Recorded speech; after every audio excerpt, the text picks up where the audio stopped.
নমস্কার, আসাম প্রাইম নেটওয়ার্কে আমি ইন্দ্রাণী আপনাদের স্বাগত জানাচ্ছি। ডিলিমিটেশন প্রক্রিয়ার নামে বৈষম্য না করে সোনাইয়ের সংখ্যালঘু জনগণকে গুলি করে হত্যা করার আবেদন ক্ষুব্ধ জনতার।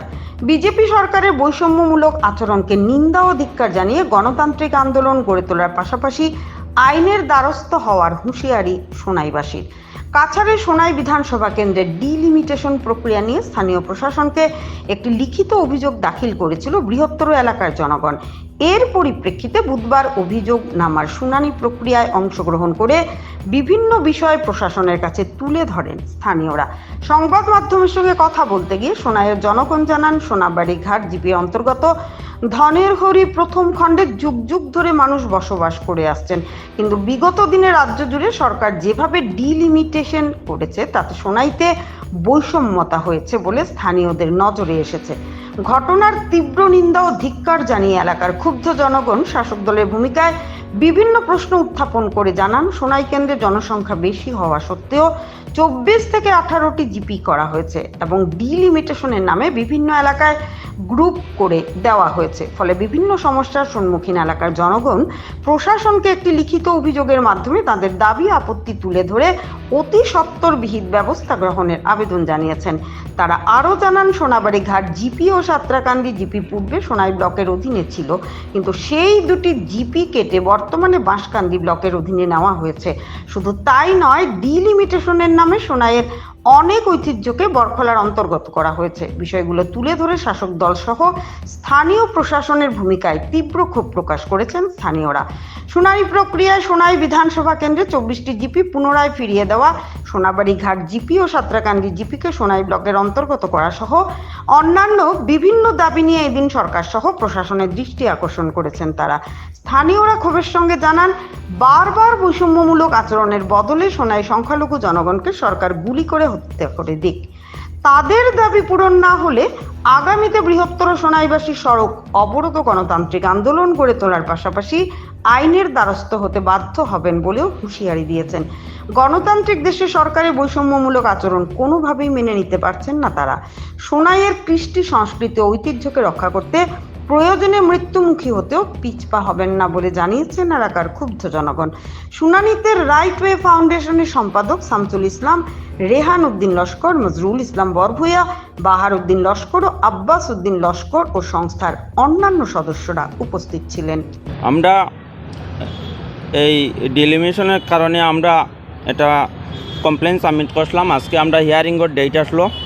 আমরা ধনেহরি পার্ট 1-এর মানুষ, সোনাবাড়িঘাট জিপির যুগ যুগ থেকে আমরা এই সোনাবাড়িঘাট জিপি ছিলাম, কিন্তু দেখা যায় বিগত দিনে যে ডিলিমিটেশন হয়েছে সমগ্র আসামের সাথে, তার সঙ্গে আমাদের সোনাইয়ের সঙ্গে যে বৈষম্যমূলক আচরণ করা হয়েছে সেটার জন্য আমি আজকে ধিক্কার জানাই যে সোনাইয়ের পপুলেশন বেশি হওয়া সত্ত্বেও এরপরেও জিপিটারে 24 থেকে 18 করা হয়েছে।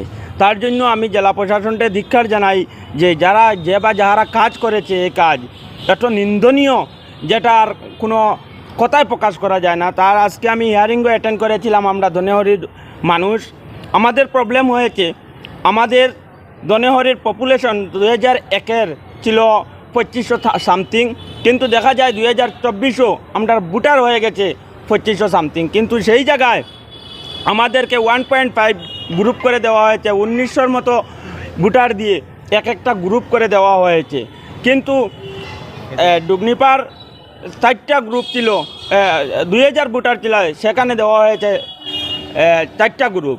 সেই জন্য আমরা আজকে আমার দুবজিতি স্যার মহাশয়ের সঙ্গে আমরা দেখা করে আমাদের কমপ্লেন সাবমিট করেছি। আমাদের কোনো আপত্তি নেই, আমাদের সোনাবাড়িঘাট জিপি দিলেও কোনো অসুবিধা নেই, সাঁতরাকান্দি জিপির সঙ্গে দিলেও কোনো অসুবিধা নেই, কিন্তু আমাদের যে পপুলেশন প্যাটার্ন যেটা আছে এটা ঠিক করে আমাদের ধনেহরি পার্ট 1 কমসে কম 3টা গ্রুপ করে দিতে হবে, না হলে আমরা আইনের দ্বারস্থ হইব। যেহেতু আমাদের পপুলেশন বেশি আছে, আমাদের ভোটারও বেশি আছে, তা সত্ত্বেও কেন আমাদেরকে এইরকম আচরণ করা হয়, সেই জন্য আমরা আজকে এই হিয়ারিং অ্যাটেন্ড করেছি। আরও আমরা একটা কমপ্লেন করেছি যে আমরা সোনাই ব্লকের অন্তর্গত ছিলাম, সোনাবাড়িঘাট জিপি এবং সাঁতরাকান্দি জিপি, কিন্তু দেখা যায় এখন আমাদেরকে বাঁশকান্দির জিপির ব্লকের অন্তর্গত করা হয়েছে। এটা কিভাবে সম্ভব? আমরা একটা নদী পার হয়ে আজকের দিনও মহিলারা এসএইচজি গ্রুপের যারা সম্পর্ক আছে প্রত্যেকটা মহিলা ব্লকের লগে সম্পর্ক আছে, প্রত্যেকটা মহিলা ব্লকের লগে আসা যাওয়া করতে হয়।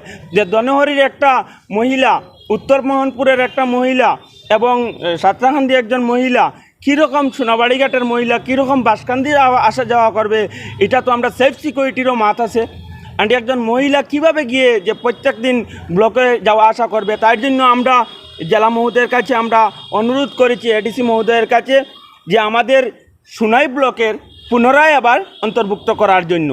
এরপরে আমরা আরেকটি অনুরোধ করেছি যে সোনাই যেটা 24টা জিপি ছিল, সেই 24টা জিপিকে আবার পুনরায় ফিরিয়ে দেওয়ার জন্য। যেহেতু আমাদের সোনাই সমষ্টি ডিমিনেশন হওয়ার পর পুরা সোনাই সমষ্টি পপুলেশন প্যাটার্নটা আরও বেড়ে গেছে, এরপরেও আমাদেরকে এই বৈষম্যমূলক আচরণ করা হয়েছে।